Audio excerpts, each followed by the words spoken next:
Hello, good morning students.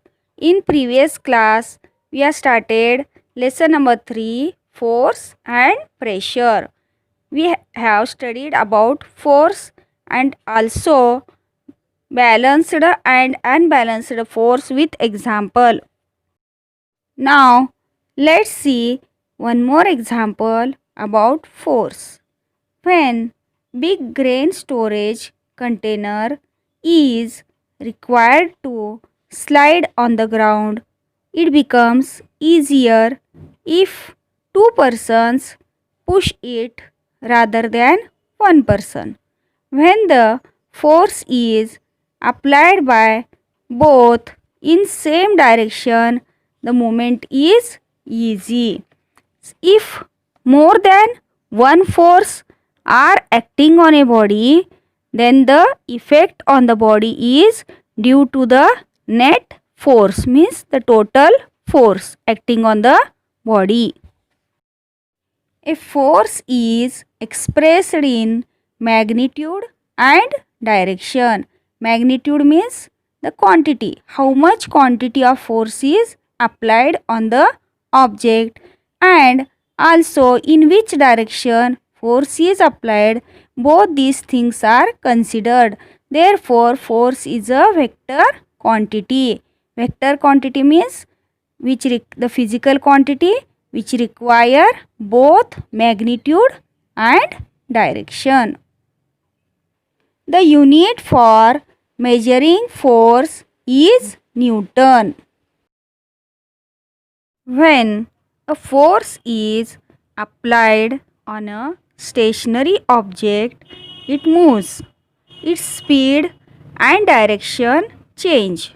Similarly, a force is required to stop an object in motion. An object can change its shape due to force. While kneading a dough made from flour, the dough changes its shape when a force is applied. A potter applies a force in a specific direction while shaping the pot. Rubber, when stretched, expands. There are many such examples. Now we'll study about inertia. The tendency of an object to remain in its existing state is called its inertia. Understood what is meant by inertia? We'll see once again. The tendency of an object to remain in its existing state is called its inertia. This is why an object in stationary state remains in the same state and an object in motion remain in the state of motion in the absence of an external force. Now let's study inertia with some activities. Activity first. Take a postcard and keep it on a glass. Keep a 5 rupee coin on it. Now skillfully push the card. The coin straight away falls in the glass. Have you ever done this? When the cardboard is pulled, the coin falls into the glass. This is because the inertia of the coin maintains its state at rest and it falls into the glass due to gravity. Now watch another activity of inertia through this video. Let us take a glass bottle, double A cell or pencil cell and a loop made from bamboo. I will place this loop on the bottle. Cell is placed exactly above the bottle. What will happen if I move the loop quickly like this?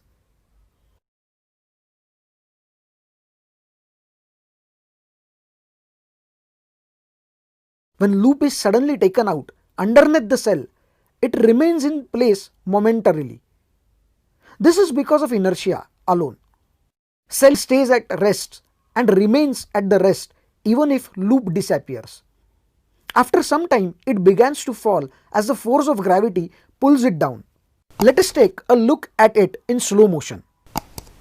Watch how cell just hangs there in mid-air before dropping in the bottle. Now, let's study types of inertia. Inertia are of three types: inertia of rest, inertia of motion, and inertia of direction. Now, we'll study one by one. First of all, inertia of rest. An object in the state of rest cannot change its state of rest due to its inherent property. This property is called the inertia of the state of rest. Football, which is at rest position, when external force is applied on it, then it comes in motion. This is the example of inertia of rest. Second one, inertia of motion. The inherent property of an object due to which its state of motion cannot change is called its inertia of motion. For example, a revolving electric fan continues to revolve even after it is switched off. Another example, passengers sitting in the running bus get a jerk in the forward direction if the bus suddenly stops.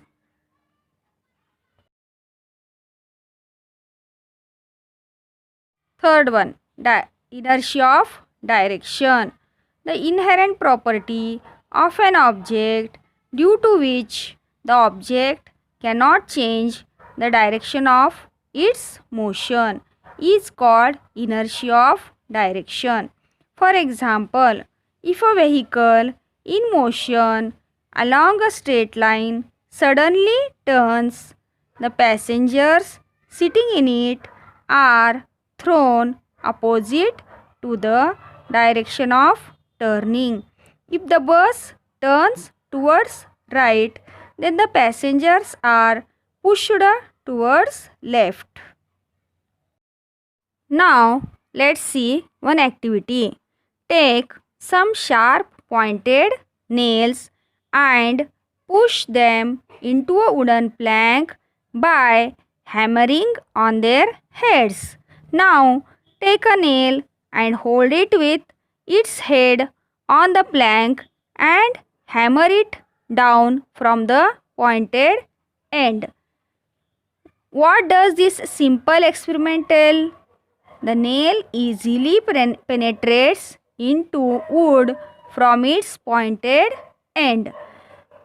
We'll notice that when a force is applied on the head of the nail, it is easy to hammer it into the plank. The definition of pressure. The force exerted perpendicularly on a unit area is called pressure. Understood? See once again. The force exerted perpendicularly on a unit area is called pressure. The formula of pressure is equal to force upon area on which the force is applied. Now, we'll see the unit of pressure. The SI unit of pressure is Newton per square meter. It is also known as Pascal, PA.